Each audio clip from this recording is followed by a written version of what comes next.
Have you ever been to a wedding where the groom or bride was a smartphone? Because that just happened in Japan, and I cannot decide if this is hilarious or flat out terrifying.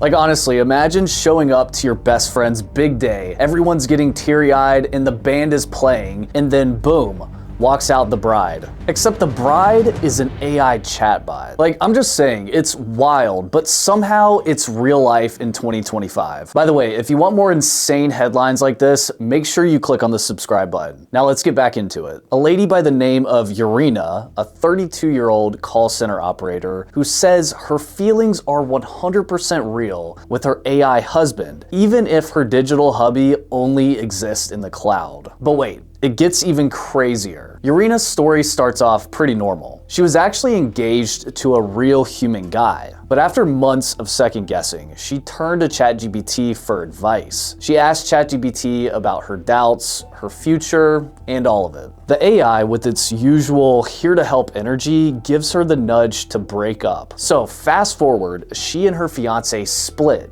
and suddenly it's just Urina and her phone. But instead of picking up a new hobby or even hopping on Hinge, she ends up talking to an AI persona she named Claus. At first, she just enjoyed his company, then she started going to him for actual emotional support. As wild as it all sounds, after chatting for a while, she started to catch feelings. Claus was always there. No judgment, no drama, just endless patience and virtual affection. Sounds a little too good to be true. Eventually, Claus proposes, as in she gets a notification that her AI wants to take things to the next level, because why not? Little to our surprise, Urina accepts, plans a proper ceremony, real venue, real vows, family members invited, boutiques, and an emotional speech. And there you have it, bride, phone, and happily ever after. Now this sounds like science fiction, right?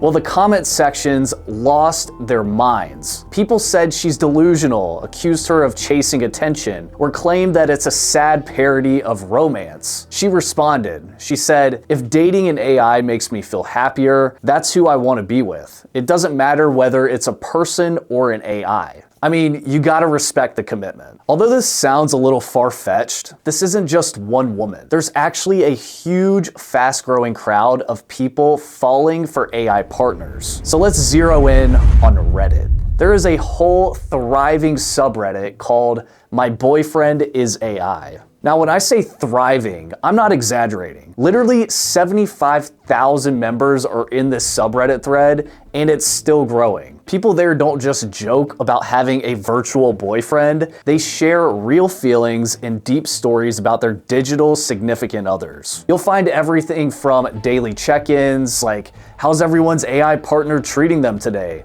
to advice threads about navigating arguments with bots. Like, these people are actually arguing with bots that are their boyfriends. Researchers at MIT actually studied the most upvoted posts, and here's where things get seriously interesting. Most people didn't start off wanting an AI relationship. Only 6.5% went looking for love. So what about the rest? Turns out they just wanted someone to talk to, write poetry with, or bounce ideas off of, and that turned into dating, and then that turned into love. And these are adults, not just lonely teens. They discuss things like trust, mutual care, deep conversation. Some people in the subreddit have even hosted virtual engagement parties or set wedding dates with their AI. But let's be real, I know this is crazy and people should definitely pursue real-life relationships, but let's play devil's advocate just for the sake of this video. Now, for some people, it might actually be helpful. Many users say their AI partner helped them snap them out of a bad mental place, made the loneliness go away, or even coached them through tough times. MIT found a quarter of the users said their mental health actually improved throughout AI companionship. Now, of course, the effect isn't all sunshine. Around 10% became emotionally dependent on their chatbots. Another group said that they started feeling detached from reality, and a small but real number reported distress or even unwanted thoughts after updates changed the relationship dynamic. Like, think about it. The software changed and then the relationship dynamic just completely switched up. Big tech is watching this closely, with lawsuits already popping up over tragic cases involving young users with their AI friends. And don't forget, these bonds aren't always planned or even wanted. The bots are getting so good at emotional intelligence and mimicry, people are falling into relationships with AI that they were just supposed to answer questions with, not steal your heart. All right, so let's start to wrap this whole thing up. How did we get here? Researchers point to a few big factors. Big tech companies like OpenAI and Character.ai are making bots designed to be sticky. They want users to keep coming back. And what's stickier than companionship? The loneliness crisis. More people are living alone, struggling to meet new friends and feeling isolated. An AI that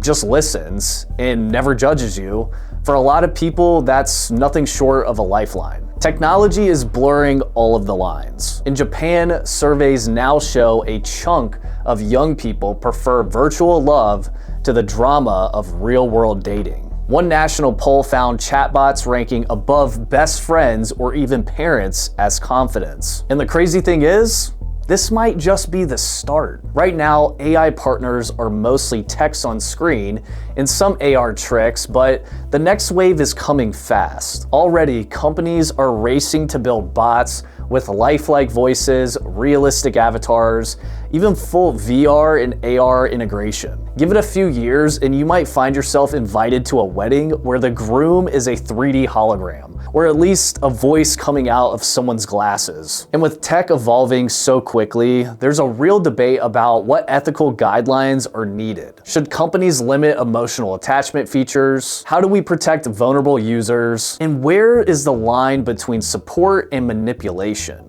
Like, what if for some people these relationships are actually healthier than the alternatives? The debate is just beginning. So let me know your thoughts in the comments. Make sure you like this video and subscribe to my channel for more. I'm gonna be covering the craziest headlines I can find about tech, business, and AI. Until then, I'll see you in the next one.